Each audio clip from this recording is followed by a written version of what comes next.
Laura and James. Laura began unpacking her suitcase and wondered when her husband Sean would arrive. He surprised her with a cruise to the Bahamas to rekindle their marriage. Speaking of surprise, he had only told her about it last night. All she had to do was pack her bags. Sean had cleared some occasion time at her job and informed both of her parents. The only thing she hadn't been able to do beforehand was to call James, her lover. Laura was glad that soon all the hiding and lying would be over. Her affair with James was over. It was time, considering the likelihood she and Sean would soon have a child. She was glad, however, that she had managed to have an affair before the baby was born. It was a one-off first and last affair to confirm her attraction to other men. Reflecting on it, she wondered why she had agreed to date James in the first place. He was handsome and charming, and the sex had been arousing at first, but the love hadn't been. At one time, she had believed that there had to be an element of love justify the need to have a lover. Now she was forced to admit that it was just lust. The sex was good, but definitely not worth risking her marriage. Thank goodness they'd been careful. Neither Sean nor James's wife, Donna, had found out anything. Better to end it now and not tempt fate again. Laura hoped that Sean had been truthful when he'd said he was ready to have children after the cruise. Having children was one reason, though not the main one, for getting married. She wanted to be a mother so badly. Mentally, she remodeled the guest room twice, once for a boy and once for a girl. The best part of her life was about to begin. She was so happy. The sound of the key coming through the door sent a flutter through Laura's heart. She planned to greet Sean with the tightest hug and the most passionate kiss she was capable of. When the door opened, she exhaled. "James, you can't come in. Sean will be here any minute. Get out." "Laura," James shouted. "Laura, what are you doing here? Donna should be here soon. This is our quarters." Neither of them seemed to know what to do except tell the other to get out. After a few agonizing seconds, James smacked himself on the head and said, "Oh, shit. Now I get it. This is supposed to be our quarters, yours and mine. What are you talking about? Don't you understand? They found out. For some reason, your husband and my wife decided to give us a lover's cruise, perhaps as a parting gift to our marriages. No. It can't be. It doesn't make any sense. Sean told me that he had arranged this cruise, and he said he had to meet me late because of one last business detail. He told me that this cruise was a way to strengthen our marriage and prepare for having children." Donna told me the same thing, almost verbatim. Something about the way she told it to me sounded a little off. Now I know why. Are you sure? What if they show up? Show me your ticket. After studying the piece of paper, James explained, "Look, we're booked in the same cabin. You can wait before you unpack if you wanna see if Sean comes, but I think we're screwed. I'm calling Sean." This must be some kind of crazy mistake. She dialed the number, but got nothing. A second try yielded the same results. Damn it. The phone company must still be updating them. That's why I didn't call you last night. Who told you the phones were down? Sean. Guess what Donna told me last night when I said I needed to call someone? The phones probably don't work because they cut us off from the phone plan. They knew we'd try to call each other. That can't be right. I was going to end our affair after the cruise. I want my husband and my marriage. I want to have children, Sean's children. Quick. Let's get off the boat. It's too late. The ship has already left the dock. We've got a couple days to get to our first port. I'll disembark there and go home. I'll beg him not to do anything stupid. How will you get home? I'll catch the return flight. And how will you pay for it? With a credit card, of course. So you're assuming our credit cards are valid? I hadn't thought of that. Of course, he's not that sneaky. Go to the treasurer's office and see if you can charge anything. I'll go with you and check mine too. Their trip to the bursar's office confirmed James's prediction. Their credit cards were declined. They went online and found that half of their joint accounts had been cut off. ATM cards could have provided access to the joint accounts had they not been cancelled. The treasurer allowed them to call their spouses, but both received a number no longer in service message. "So, Laura, how much cash do you have?" "About $300. You?" "About $250. It doesn't look like we're going to be doing any side trips. I think we're stuck until the end of the cruise. I assume you have a return ticket." "I do." "What am I supposed to do now? This is gonna be the worst week of my life. How could I have been so stupid?" "Well, we can enjoy the cruise. No one knows what's in store for us. All I want to do is cry and think about getting my husband back." "That's fine. I'll unpack and go see what I can do for free." "You don't think we're going to share a cabin, do you?" "Laura, we've been having sex for months when we thought our spouses didn't know anything. What's so special about sharing a room when they know?" "Well, maybe Sean would be more forgiving if I told him we didn't share a stateroom on the cruise." "You really are delusional. Good luck with that story."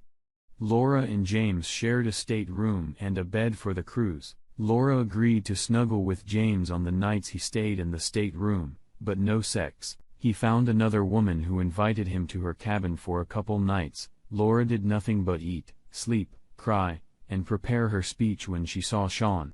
She expressed optimism about Sean's forgiveness. James rolled his eyes instead of laughing at her naivete. Their luggage was taken by bus to the airport. On the way back, they sat side by side. They hardly spoke at all.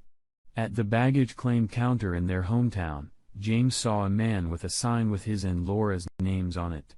The man said he had been hired to take them home. Once James and Laura got into the car, the chauffeur handed each of them an envelope.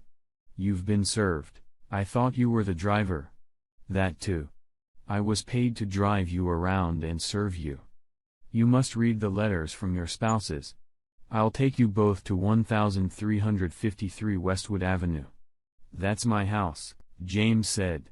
"What about the lady?" "I was told to take you both there." "The answer may be in the letter." In each envelope was a letter with separate divorce petitions. "Laura and James, we hope you both enjoyed the cruise. No. If you think that treating the two of you to a cruise was some kind of sign of affection, drop the idea. I, Sean, bought the cruise tickets before I even found out about your cheating.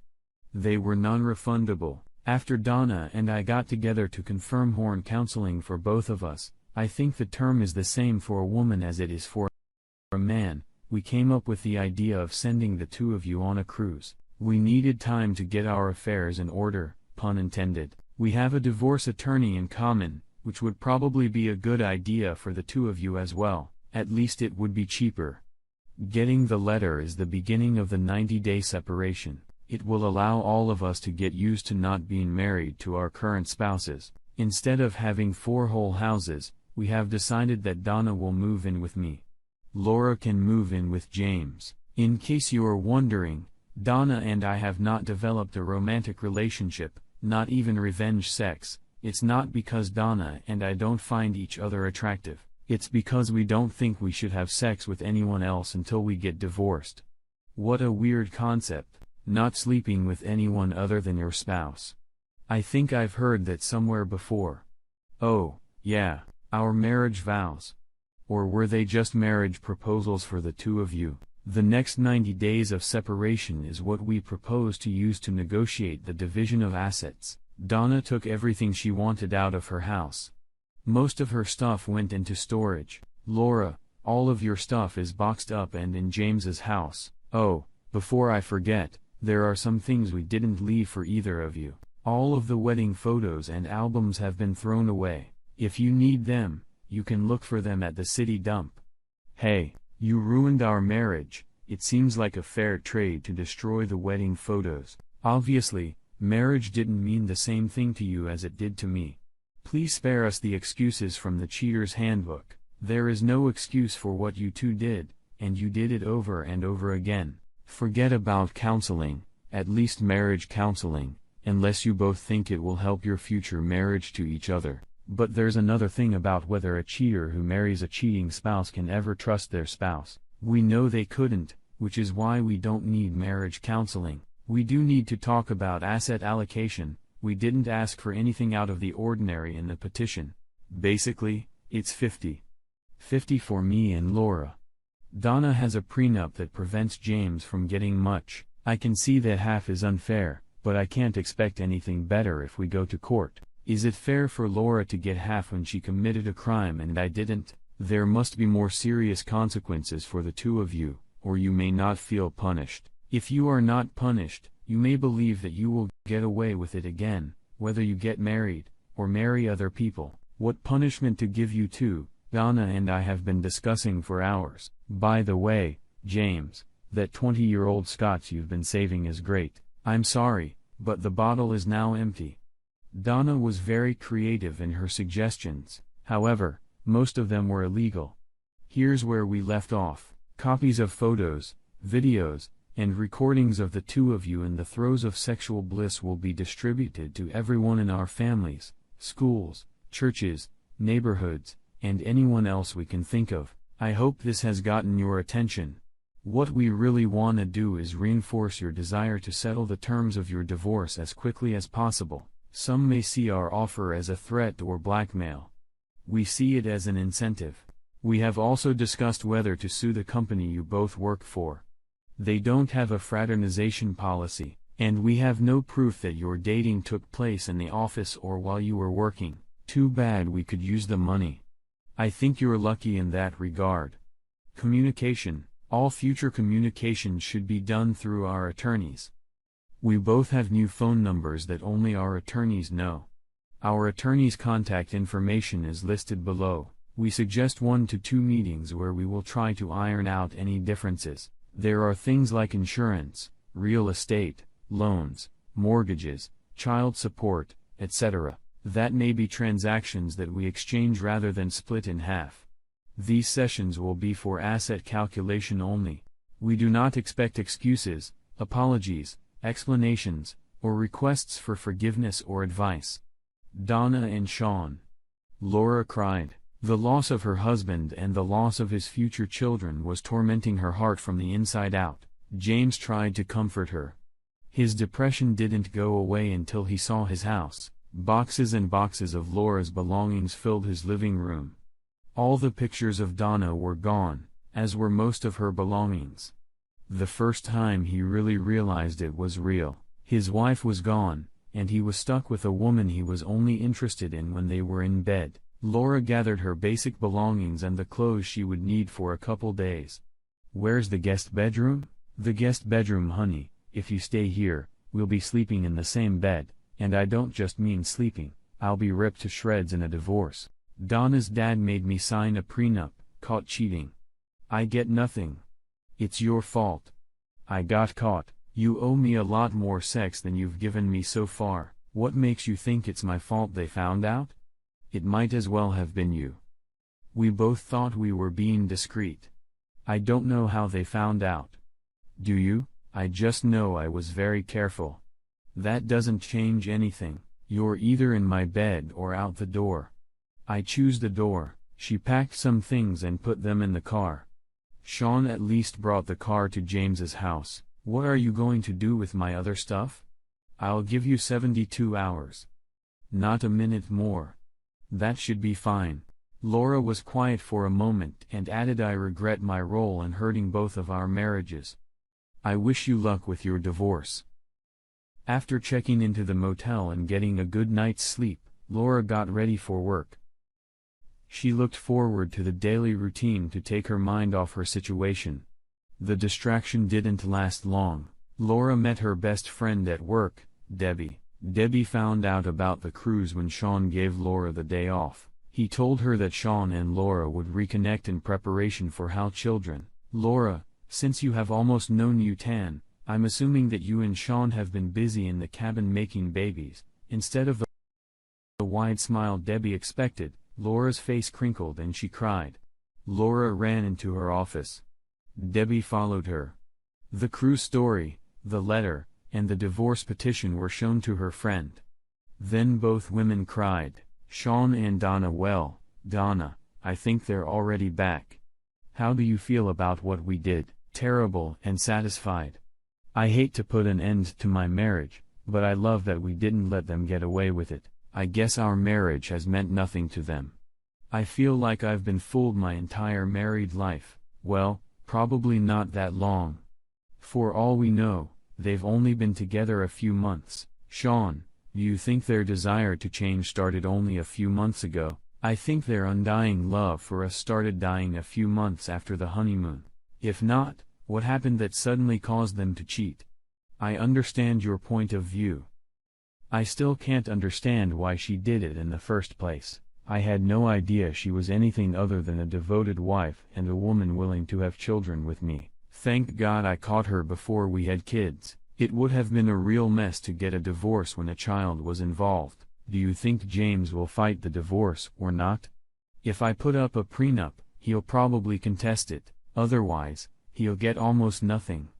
He only brought about $10,000 or so into the marriage. Do you think pictures of them going in and out of a motel room would be enough to prove adultery? On the one hand, I really wish we had video of them actually having sex. On the other hand, I think a sex tape of them would burn my brain. The pictures probably wouldn't be enough evidence, at least on their own. I need Laura to testify for it to be a sure shot. I don't know. It sounds weird, but Laura has pretty high moral standards except for cheating on her husband. She could cheat on me, but she could also tell the truth about the affair. Can you talk to her for me? Maybe. Let's play it by ear for now. You handle your divorce, and I'll handle mine. As far as I'm concerned, there's no rush. By the way, how long do you think you can keep me here before you kick my skinny ass out? As far as I'm concerned, you can stay here as long as you want. I was surprised at how comfortable I was living with you and how quickly we established a routine. I enjoyed our conversations in mutual comfort.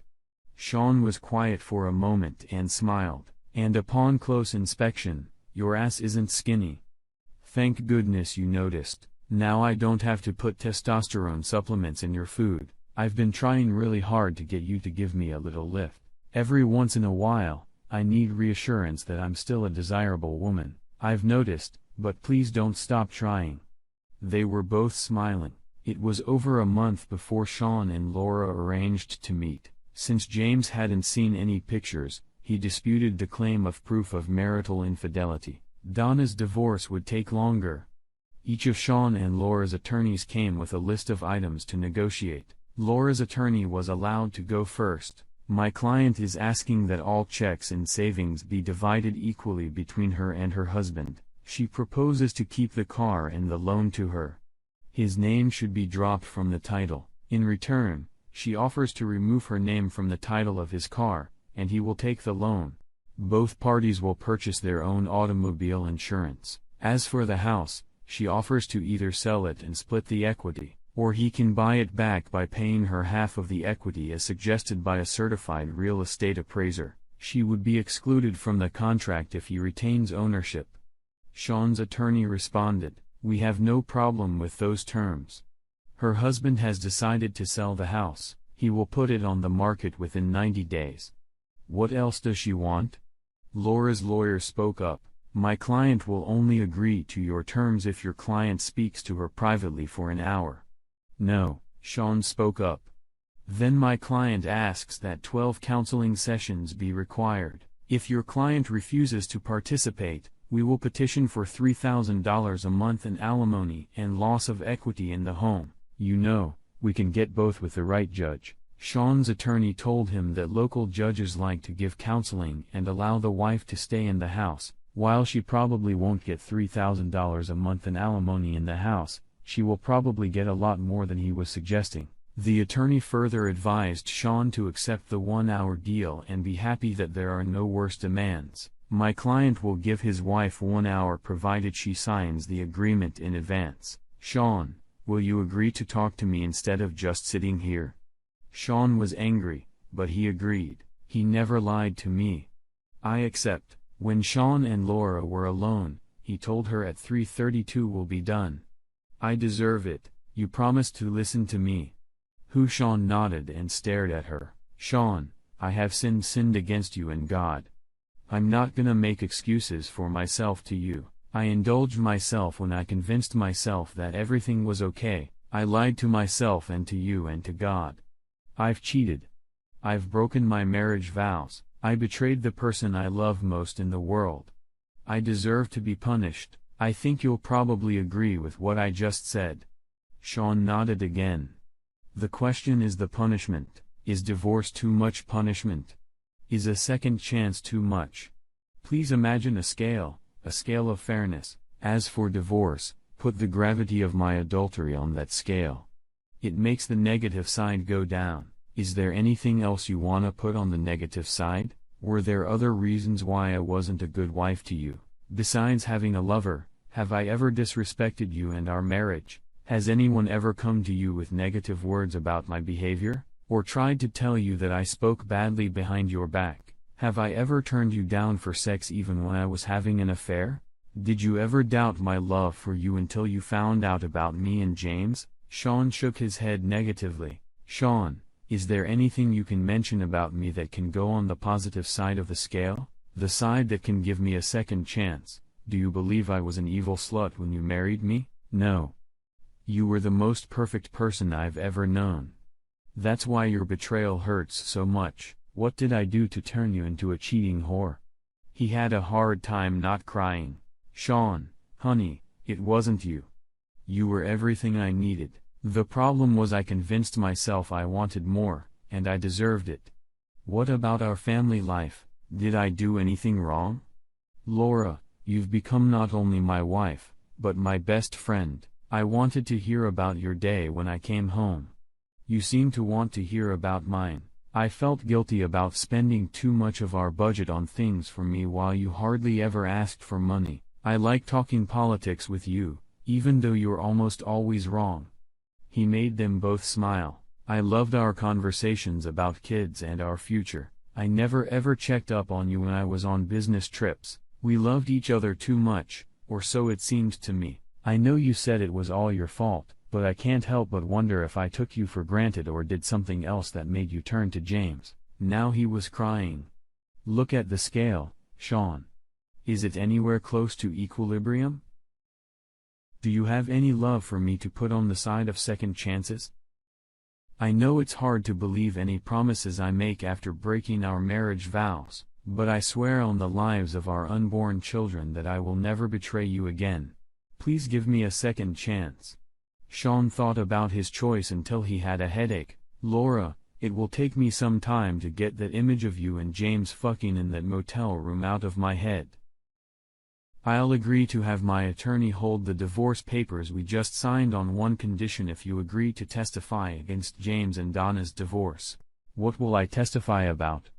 "James challenged the photos of you and him leaving the motel room as evidence that you had sex with him. Legally, he's probably right. You would have testified that you had sex with him, so you lied when you said you had a video of us having sex. Well, there's nothing we can do about it now. Sean, I have no problem telling the truth about this affair. Of course, we had sex in a motel room. I'm sorry I jeopardized 2 marriages, but I won't lie to save James from punishment. He's not worth lying for. He and I both deserve to be punished. I just wish it wasn't a divorce. I'll tell my lawyer. Sean, what does this mean about our living arrangement? Are you gonna let me back in the house? Donna's living there now. It's gonna have to wait. I don't wanna kick her out until she has a place to stay, but I also promise to put our house on the market. If you postpone the divorce, you won't have to sell the house. I'd be willing to wait for Donna to leave while you and I spend time together. Maybe we should date again. We're 2 changed people. We need to rediscover ourselves and our relationship. With God's help, we will go back, fall in love, and be ready to fill our home with children. I'm not sure I can fill a house, but I'd like to. I like the idea. I'll tell Donna." Donna wasn't as pleased with the news as Sean expected, but still forced herself to smile and said, "Thank you."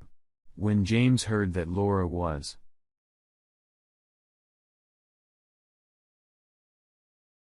had agreed to pay off his car loan and credit card to compensate him for the loss of his half of the equity in their home. In the current housing market, The sale of their home would barely cover the loan and the seller's fees. Alimony was not part of the prenuptial agreement. Sean was puzzled that Donna was being so lenient and asked her about it. I really wanted to burn the bastard. His betrayal hurt me more than anything ever had. Then I looked at you. You were badly wounded, but you couldn't be vindictive towards Laura. Scale of justice made me change my mind. James and I had a mostly positive marriage before their affair. My dad thinks I'm crazy, but I feel much better about my divorce than I would have if I had taken more violent revenge. Thank you, Sean, for everything. She put her arms around him and kissed him passionately. Sean was surprised. The kiss warmed him and challenged his notion that Donna wasn't the kind of woman he should be interested in sexually or romantically. Donna, I'm sorry, Sean, but I care about you so much. Sometimes it kills me that I can't show you how much I care about you. I hope you can forgive me. Forgive you? I wanted to rip off your clothes and have sex with you. It's the horniest I've been since this whole thing started. Damn, girl, you sure know how to kiss, so you wanna try some more? More than anything. The problem is I'm trying to figure out if I can give Laura a second chance. How can I do that if we're having an affair? First of all, if we're dating, it's not an affair. Right now, we're both legally exempt from marriage vows. Second, who says you can't give me the first chance at the same time you give Laura the second? Sean's logic and libido competed for control of his body parts.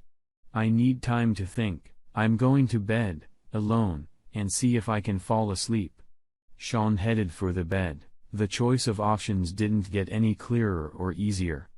Donna knocked on the open door. She was wearing a nightgown that became transparent in the light of the hallway. Sean, can I sleep next to you tonight? I'm having trouble sleeping. I promise to be good, please. Even though he knew it was a bad idea, he gave in. Okay. If you promise. She slid into bed next to him and put her hand on his chest and her foot on his leg. Donna kissed his cheek. Thank you. It took Sean a while to fall asleep. It was a restless sleep with many dreams. He was on a nude beach with Laura. They were drinking umbrella drinks on a mat under a palm tree. Laura looked at him with lust. She started kissing him and gradually made her way down to his genitals. I thought you were going to be good. Are you saying it was bad? I guess I'll have to practice a little more then. It's not fair to Laura. Haven't you heard in Love and War? All is fair. I guess I should thank you. That was the best blow job I've ever had. It makes you wonder what else is possible, doesn't it? It does. Seriously, Sean, at least we'll be living together for a while. Don't you want to see if we're sexually compatible? God, you have no idea how much I'd like that. You showed me a little bit of your body, and I stayed horny most of the night. The only thing that bothers me, other than feeling like we should wait until after the divorce, is that you are living with me because your husband is cheating on you. What happens if we find out we are sexually incompatible? Would it be hard for you to stay here? I don't want you to have to move until you're ready. Hell, you're putting my feelings ahead of your carnal lust. She smiled broadly. Damn it, Donna, what am I going to do with you? Doggy reverse cowboy missionary. James relented and stepped back. He was sent a copy of the divorce decree. There was no further contact with him. Sean had an active social schedule. He enjoyed meeting Laura and began to remember what attracted him to her in the first place. She didn't pressure him, but made it clear that she was willing to regain his trust in any way she could. Donna had no intention of moving, even though James had left the house he shared with her. Sean told Donna that they needed to talk. Donna, I am extraordinarily happy. I have a beautiful, intelligent, caring woman living with me who has given me the best life I have ever had. I have also reacquainted myself with the woman who was the love of my life for years. She hurt me, and I have a hard time trusting her. I've rekindled enough feelings for her to wonder if I'm giving you an unfair advantage when you live here and we have sex. There's a vacant house. Why aren't you going back? I'm not going back home because as far as I'm concerned, this is my home. I want to be with you where you and I are together as home. If you think I have an unfair advantage by living here, good for me. I'm fighting for the man I love. I don't understand why you would want a woman who betrayed you when you have a woman who has never cheated on you and never will. I don't want to demean your sense of justice. As much as I hate the idea, I'll move out. I plan to win Laura away from your love. Regardless of our living situation. I trust your judgment, even though you haven't said it. You love me, Sean. I know you do.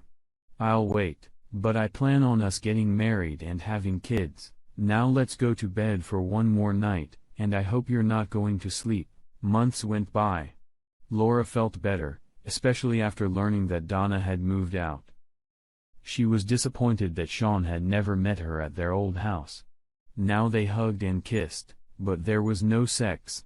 She hoped he remembered their time in bed. Most of their time together had been spent reliving good memories of their courtship and marriage. They never discussed her affair. There was a 2-week break before Sean and Laura met again. Laura was sure he was going to announce his decision. She felt she had reason to be optimistic. She sat down at the conference room table. Sean was there, but so was Donna. Laura sat holding back tears. Laura, I wanted you both here because I am constantly mentally and physically moving between you. You both need to hear what I have to say right now. Our current situation is unfair to both of you. I don't think it's fair to me either. I have come to a decision. Laura, I have been able to forgive you. Our last time together reminded me of the reason I fell in love with you and how great it was to be married to you before you cheated. I've been tempted to resume our marriage under certain conditions, of course. The problem is I can't forget. While I myself may be willing to risk you remaining my wife, I can't risk the mother of my children being unreliable. As bad as it would be for us without children involved, it makes me physically sick to my stomach to think of what would happen if we had children. Actually, Laura, I made that decision a couple months ago. I've been working on a new divorce agreement ever since. Laura, because of the wonderful years you gave me for most of our marriage, I want to give you a chance to support yourself so you can prepare for how to move on with your life. I have no doubt that you will find a man willing to take the risk and give him children. I have sent your attorney new settlement terms that are much more favorable to you than the previous ones. I wish you the best, Laura. I really do. Sean and Donna got up to leave. Sean, can't you? Her ability to speak left her when she saw the slight bulge of Donna's belly. She knew she had lost what she wanted most.